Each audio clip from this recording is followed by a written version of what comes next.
Los espárragos. Marta tenía razón. Los huelguistas estaban más organizados que nunca. Repartían volantes delante de todas las tiendas. Pintaban sus consignas en las paredes de los viejos cobertizos y organizaban grandes reuniones en la hacienda. Los que querían trabajar todavía tenían empleo, pero Esperanza percibía la preocupación en las voces tensas de sus vecinos.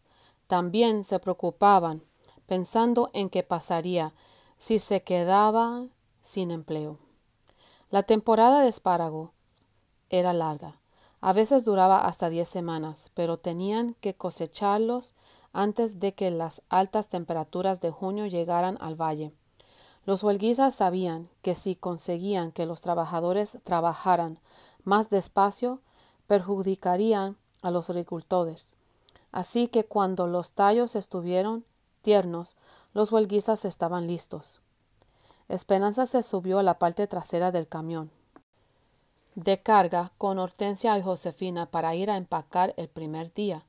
La compañía había enviado a un hombre con un arma de fuego para que fuera en el camión con ellas. Para protegerlas, dijeron, pero a Esperanza le daba miedo el arma. Cuando llegaron a los cobertizos, un grupo de mujeres empezó a gritar y a buchearlas. Llevaban letreros que decían huelga. Entre ellas se encontraban Marta y sus amigas que gritaban «¡Ayúdennos a alimentar a nuestros hijos! Todos debemos unirnos si queremos comer. No dejen que sus compatriotas se mueran del hambre». Cuando Esperanza vio sus rostros amenazadores, sintió deseos de volver corriendo a la seguridad del campamento, a lavar la ropa, lavar pañales, cualquier cosa menos quedarse ahí. Quería decirles que su mamá estaba enferma, que tenía que pagar las facturas. Quería hablarles de abuelita y de que tenía que encontrar la manera de hacerle llegar dinero para que pudiera viajar. Quizás entonces comprenderían por qué necesitaba ese trabajo. Quería decirles que no quería que nadie se muriera de hambre, pero sabía que no serviría de nada. Los huelguistas solamente escuchaban a quien estaba de acuerdo con ellos. Tomó la mano de Hortensia y se arrimó a su lado. Josefina se dirigió hacia el cobertizo, mirando al frente. Hortensia y Esperanza iban detrás, muy cerca, sin soltarse. Una de las mujeres de su campamento gritó: «Ganamos menos dinero empacando espárragos que ustedes recogiendo algodón. Déjennos en paz. Nuestros hijos también tienen hambre». Cuando el guardia no miraba, una del grupo de los huelguistas le lanzó a la mujer una piedra que pasó rozando su cabeza y todas las trabajadoras corrieron hacia el cobertizo. Los huelguistas se quedaron cerca de la carretera, pero el corazón de Esperanza todavía latía con fuerza cuando ella y la mujer tomaron su lugar para empacar los espárragos. Durante todo el día, mientras seleccionaban y envolvía los delicados tallos, escuchó sus gritos y amenazas. Esa noche, durante la cena, Alfonso y Juan contaron que ellos habían tenido el mismo problema en los campos. Los huelguitas los esperaban y tuvieron que cruzar varios grupos para llegar al trabajo. Una vez en el campo estuvieron a salvo, protegidos por guardias que había enviado la compañía, pero para llevar las grandes cestos con espárragos a los cobertizos había que atravesar las líneas de huelguistas y estos a menudo deslizaban sorpresas entre los espárragos. La huelga continuó varios días. Una tarde, mientras Josefina sacaba un puñado de espárragos de un cajón, le salió una rata.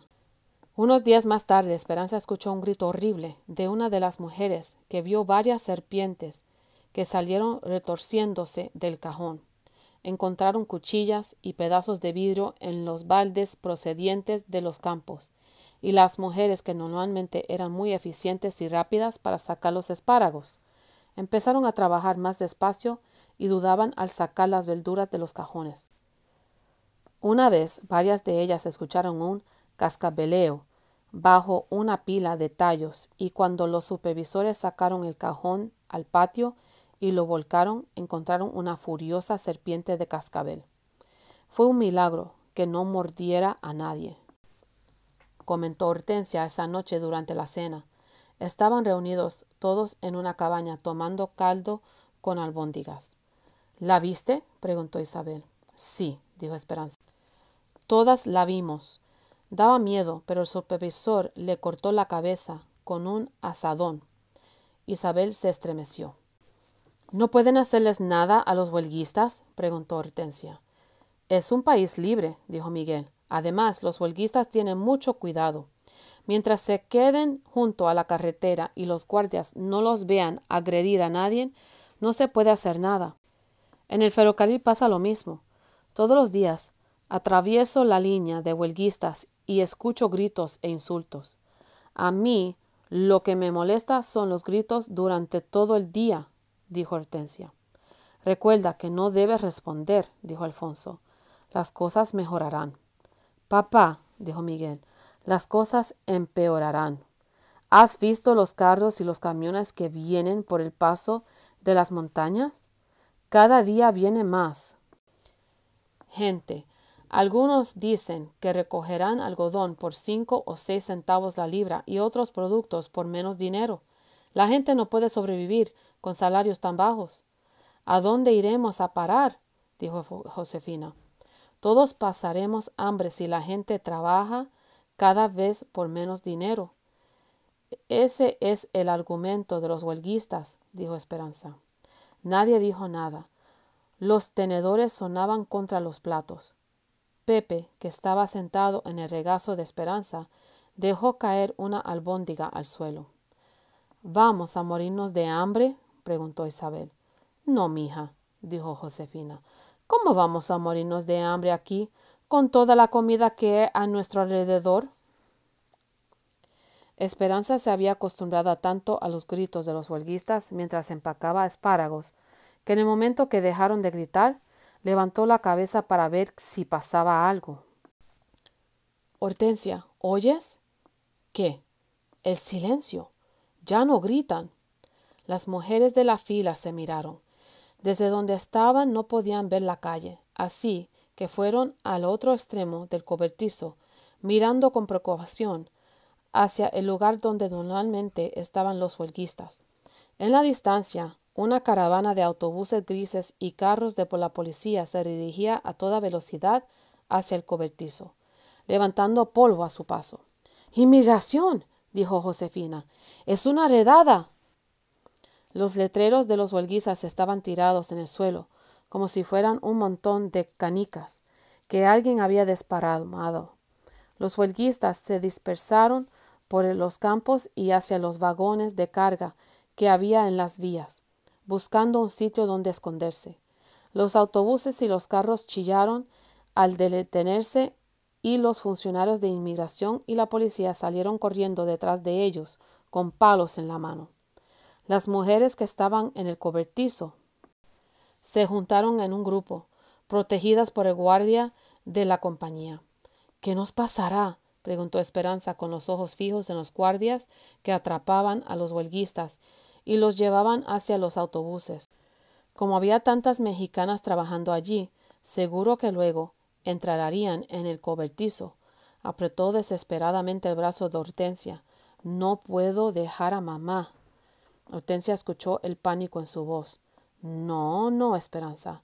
No han venido por nosotras. Los agricultores necesitan trabajadores, por eso la compañía nos protege. Varios funcionarios de inmigración, acompañados por la policía, empezaron a inspeccionar al andén, volteando cajas y vaciando baldes. Hortensia tenía razón. No prestaron ninguna atención a las trabajadoras, con sus delantales manchados, que todavía sostenían en la mano espárragos verdes. Como no encontraron huelguistas en la sección de cargas, corrieron hacia el grupo que estaba obligando a subir en el autobús. ¡Americana, americana!, gritó una mujer, y empezó a mostrar unos papeles. Uno de los funcionarios le quitó los papeles y los rompió en pedazos. «¡Suba al autobús!», ordenó. «¿Qué les harán?», preguntó Esperanza.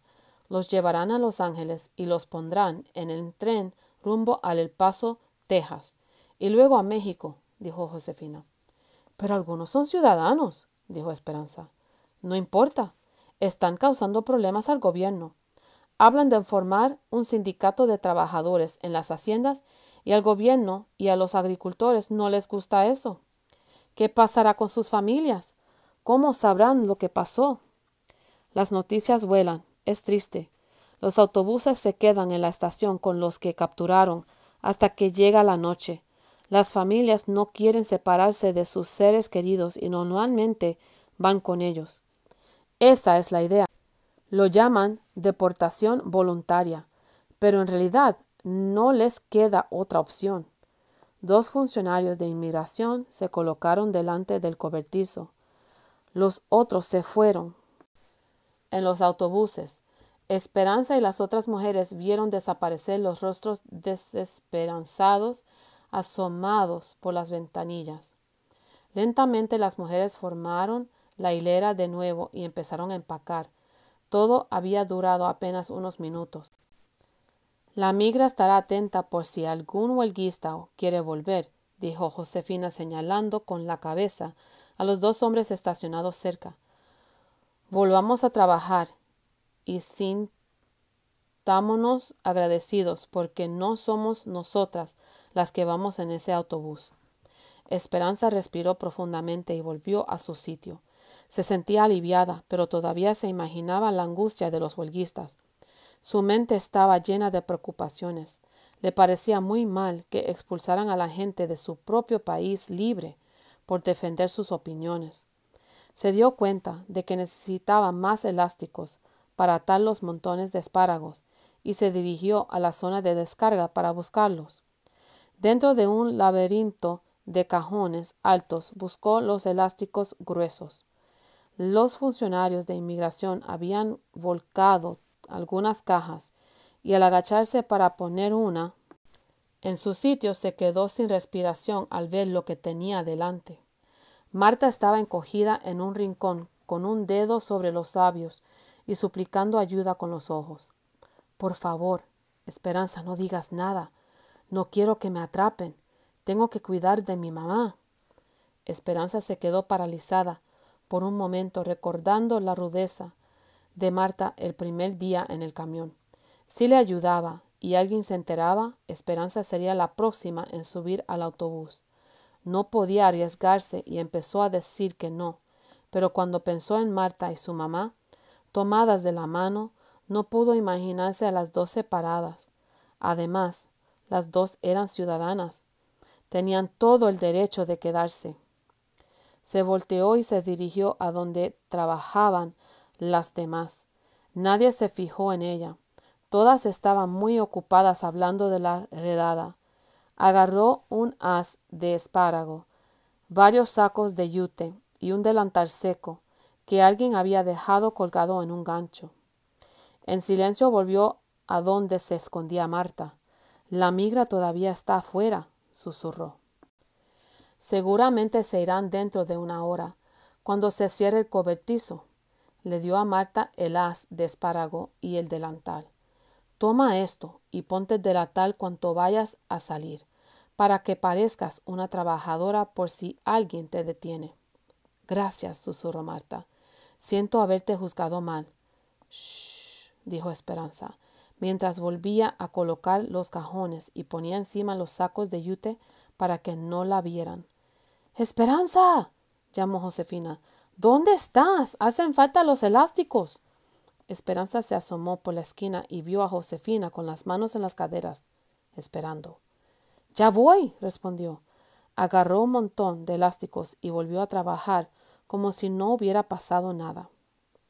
Aquella noche, mientras Esperanza estaba acostada en la cama, escuchaba a los demás en la habitación del frente hablando de las redadas y las deportaciones. Fueron a todas las haciendas grandes y pusieron asientos de huelguistas en los autobuses, dijo Juan. Algunos dicen que lo hicieron para crear más empleos para los que vienen del este, dijo Josefina. Tenemos suerte de que la compañía nos necesite ahora. Si no, podríamos ser los siguientes. Hemos sido leales a la compañía y la compañía será leal con nosotros, dijo Alfonso.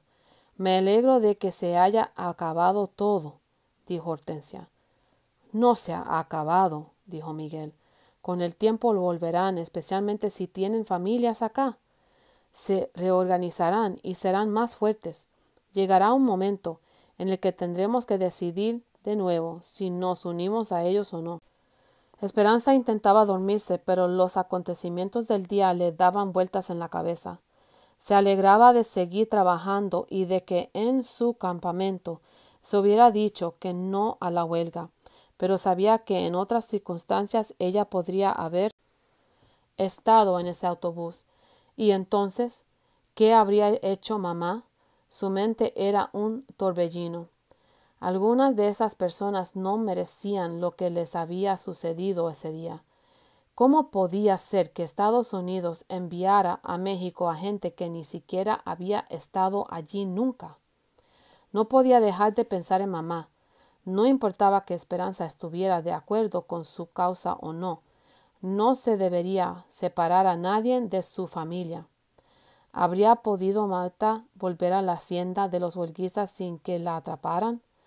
¿Habría encontrado a su madre? Por algún motivo Esperanza necesitaba saberlo. A la mañana siguiente le suplicó a Miguel que la llevara en la camioneta a la hacienda. Todavía estaba allí la cerca y que rodeaba el campo, pero nadie protegía la entrada. Había rastros de las personas que vivían allí y que ella había visto antes, pero ahora no se veía a nadie. La ropa tendida ondeaba al viento. Sobre los cajones había platos de arroz con frijoles con enjambres de moscas. Los zapatos se alineaban frente a las carpas, como si esperaran que alguien se los pusiera. La brisa hacía volar los periódicos por el campo. Todo estaba desolado y silencioso, excepto la cabra, que trataba de liberarse del árbol al que seguía atada. La migra también estuvo aquí, dijo Miguel. Salió de la camioneta, se acercó al árbol y desató la cabra. Esperanza miró al campo, que había estado lleno de gente que pensaba que podía cambiar las cosas, que trató de llamar la atención de los agricultores y el gobierno para mejorar sus condiciones de trabajo y también las de ella. Más que nada, Esperanza deseaba que Marta y su madre estuvieran juntas, pero ya no había manera de saberlo. Quizás la tía de Marta tuviera noticias de ella después. Algo colorido le llamó la atención. Colgados de la rama de un árbol estaban los restos de la pequeña piñata en forma de burro que ella les había regalado a los niños. Le habían golpeado con un palo, su interior estaba roto y las tiras de papel flotaban al viento.